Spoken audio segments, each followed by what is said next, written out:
Salut les formateurs et bienvenue dans ce 17e vendredi imprévu. Comment animer une formation en visioconf, c'est ce que je vais vous expliquer aujourd'hui. Vous connaissez le contexte actuel, la plupart d'entre nous sont cloîtrés, on est tous confinés à cause de ce coronavirus. Donc la plupart d'entre nous ne peuvent pas animer leur formation, on n'a pas de contact avec nos apprenants. Ne pas animer en présentiel, c'est une chose. Mais on peut quand même trouver des solutions, notamment en animant via des visioconf. Attention à ne pas confondre avec des formations en ligne, ça n'a rien à voir. Les MOOC ou les e-learning, vous animez sans personne de l'autre côté, il n'y a pas d'interaction. Vous donnez votre contenu de manière magistrale et par la suite vous aurez une validation. Ici je parle de visioconf, c'est-à-dire que vous avez en direct vos apprenants. Alors bien sûr, avant d'animer, il faut prendre en compte le nombre d'apprenants que vous avez et surtout le nombre de connexions en simultané qu'il est possible d'avoir. Donc là, en fonction des logiciels et de votre connexion, vous allez voir ce qu'il est possible de faire. Si vous avez 12 apprenants, eh bien n'hésitez pas à faire 2 sessions. Ainsi, vous aurez seulement 6 apprenants d'un côté et 1 heure après, de nouveau 6 apprenants. Comme ça, vous pouvez interagir, on peut se poser des questions plus facilement et entendre les réponses.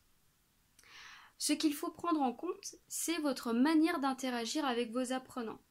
Soit via un chat, ils vous répondent, ou ce que moi je vous conseille, c'est que vous puissiez les voir avec une caméra et un micro. Ainsi, quand vous posez une question, quand quelqu'un prend la main, eh bien vous voyez ses réactions. Moi, je trouve ça très important quand j'anime en présentiel, j'ai besoin de voir la réaction de mes apprenants.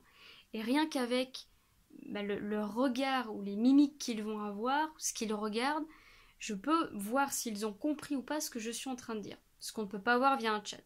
Donc, privilégiez le son et l'image. Bien entendu, vous ferez comme vous pourrez. Mais voilà ce que je vous conseille. Alors, avant de commencer, vous allez bien sûr préparer votre déroulé de formation et il va falloir penser à quelque chose de très important, c'est à une validation qui va être plus régulière. C'est-à-dire que vous allez vérifier auprès de tout le monde qu'on ait bien compris les choses. Donc vous préparez votre formation avec un PowerPoint et vous allez dérouler. Alors avant de commencer, donc bien sûr, vérifier le son à l'image. Est-ce que tout le monde m'entend? Est-ce que tout le monde me voit? Oui, ok, super. Eh bien, je vais enchaîner. Je vais vous expliquer les règles de vie. Donc, enchaîner sur les règles de vie qui sont très importantes. Il faut que tous les apprenants aient de la discipline. Il est hors de question d'aller se lever pour aller faire quelque chose, de regarder des vidéos, bref, de ne pas être avec vous. Donc, que chacun se responsabilise. On est en formation, même si chacun chez soi, on est en formation et on est concentré sur ce qu'on va voir aujourd'hui.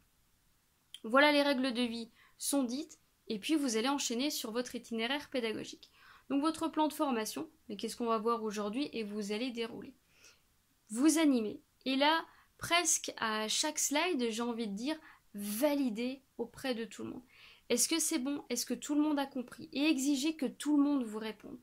Soit par un simple oui dans un chat, ou alors vous vérifiez, chacun prend la main, oui c'est bon j'ai compris, moi pas trop, et là vous pouvez voir la réaction de vos apprenants.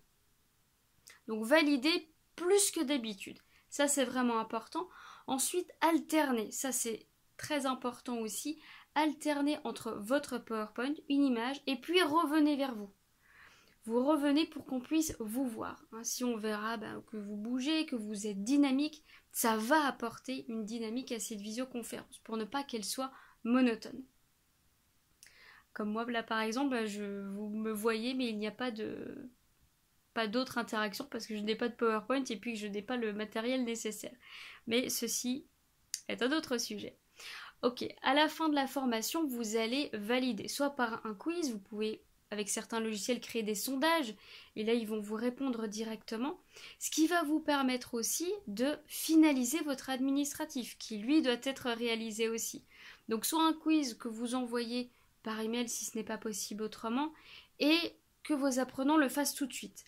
Ils vous envoient directement leur email avec leur retour de quiz et puis vous pouvez finaliser. Si vous avez des fiches de formation continue, si vous êtes normé NF ou même ISO, eh bien complétez votre administratif. Avec le nombre de personnes connectées et les emails qu'ils ont utilisés, ça va vous servir pour faire votre fiche de présence, votre fiche de formation où vous allez compléter le contenu qui a été vu, la durée, est-ce que tout le monde a bien compris, est-ce que tout le monde participait, et le résultat de votre quiz.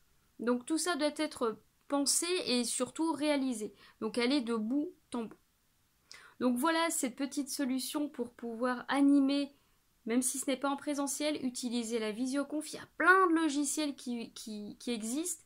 Il y en a certains qui sont mais super bien. Donc n'hésitez pas à les utiliser. Si vous avez des questions, eh bien posez-les moi juste en dessous. Je me ferai un plaisir de vous répondre. Moi je vous dis à très vite et surtout restez chez vous.